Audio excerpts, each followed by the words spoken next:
Welcome, man. Welcome back to the channel, guys. Here it is, Dodge Avenger. No start, no crank, no nothing. Wow, look at that, a 3.6. Okay, this is a Avenger, so this must be the top of the line Avenger. Now, as you can see, the transmission down there is paired with a 62 TE. All right.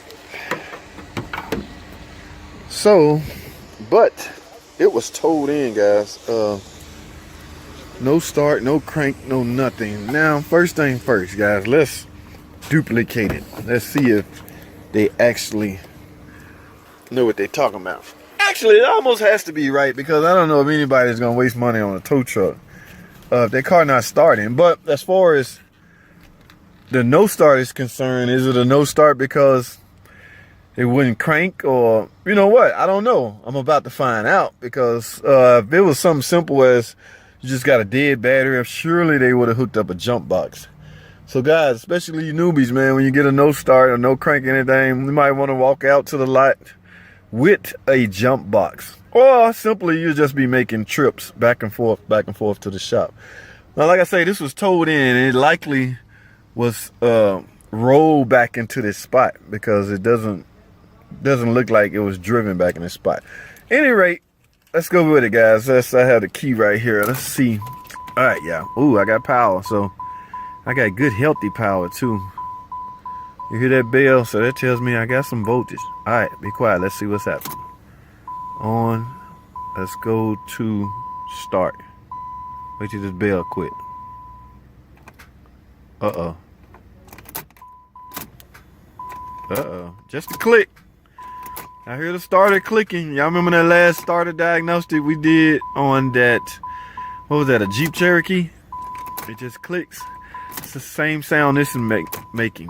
Now, is the problem a starter? You don't know. You can't.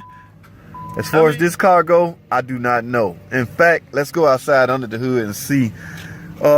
Just look around, see what we can find out what's going on, guys. Let's get it. All right, guys, like I say, you can't really eyeball a car and tell. Good thing about this start is extremely easy. I remember the last one I had to take the cat off.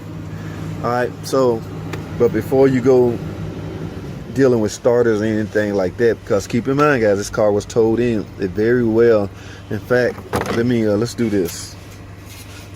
The engine very well could be, whoa, wait a minute. I don't have a rag, so we're gonna do this the ghetto way. Let's wipe it off. All right, now, let's make sure y'all can see this. So, stick is clean. Let me stick this in the, go all the way down to the bottom. Pull this back out. Whoa, oh my God, do y'all see that?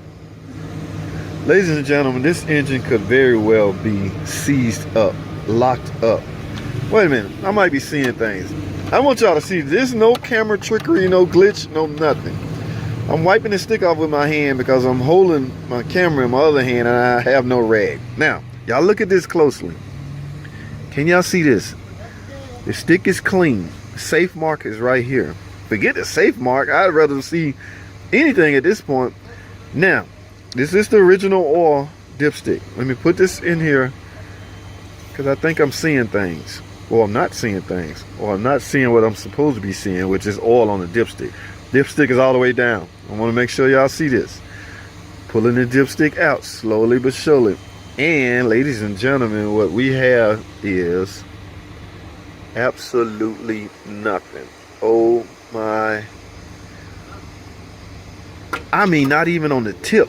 Yeah, normally you because the car can run 2-3 quarts low and appear, way down here, but there's still oil in the crankcase that would prevent it from seizing up. This instance, there's absolutely nothing even on the tip, guys.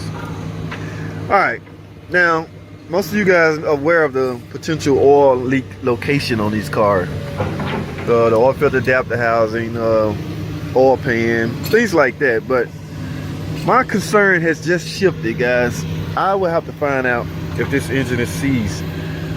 So in order to do that, I need to turn the crankshaft. The best way to get to the crankshaft is through here.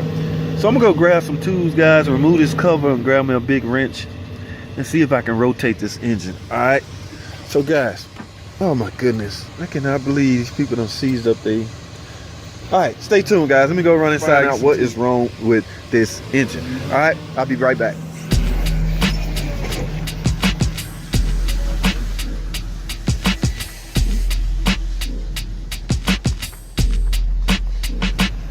All right, guys, what we're about to do now, I merely want to see if this engine would crank over or turn over. That's all I want to see, because if it won't, there's really nothing else to do. Okay, now can a starter block an engine from turning over? I'm sure it could if it was jammed or launched inside, stabbed inside the flywheel. But that doesn't sound like the case here. I can hear the starter solenoid retract, try to start the engine. That's what that clicking noise is you hear. And I can I have a sense of hearing for hearing it pull back out when the power is snatched away. So I don't really think the starter, if that's the case, I don't know if that's the case or not. I'm about to find out if the engine seized up now. So I went and got a wrench. I don't know what I'm gonna need, so I just went and grabbed some tools. I know I need this, take that shield out the way, that cover down there. So guys, let me get this cover off right quick.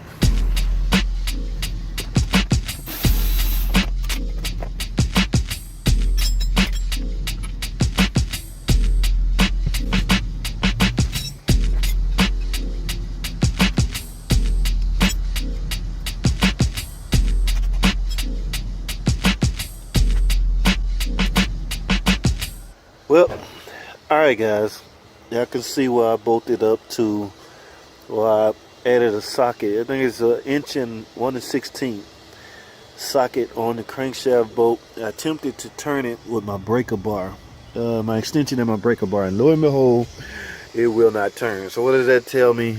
Ladies and gentlemen, the engine is seized up. Okay, now, like I say, this was a good indication of it being seized up. You cannot, an engine cannot continue to run with no lubrication, guys. I'm sure you all are aware of that.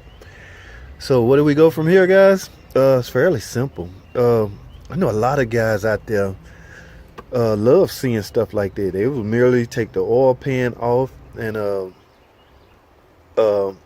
proceed to try to find out even further, or go further into finding out why the engine is seized. It's likely a bearing, a main bearing, maybe wedged together, froze together, seized up, because without lubrication it's really hard to tell until you tear it down which one caused it. But you could have easily damaged other engine parts. So saying that, I said that to say this: it becomes extremely risky to try and repair. In fact, it's out of the question here where I'm at right now, at the place of employment I'm at right now. It's not going to happen. In other words, they won't even let us try to fix anything like this. Something like this, automatically engine. You're going to get an estimate for an engine. James Automotive or Mike's Automotive down the street, sure, they would try to take it out and repair it and charge you accordingly. So it's up to you as far as if this was your car, what route you would take. But here I have no other option except for to write up an engine. And guys, with this being an Avenger, the estimate of the engine repair or engine replacement will likely exceed the value of the car. Okay, now I had to refrain from saying stuff like that because people tend to think that I'm belittling their car. That's not the case. Sometimes you got to be realistic on estimates and what you put into your car. If your car is not worth $2,000 or $3,000, why would you put a $2,000? Why would you pay a $2,000 bill for an engine? So it becomes a strategic thing at that point, as far as numbers. How do you work it as far as your numbers go? But again, I'm not here to belittle anybody's car. Everybody have special value that they take in their car, or could have sentimental value. Your grandmother could have left it for you, anything like that, and you want to maintain it. So I don't want to belittle, you know, your product or your car. So, but I'm just telling you where we stand right now, guys. There's nothing I can do. I'm gonna have to write up an engine. It's likely the last time I see this car. I'm pretty much done here, guys. Thanks for coming on with the ride. That's all I have. Thanks for watching. Comment, subscribe, and I'll see y'all in the next video.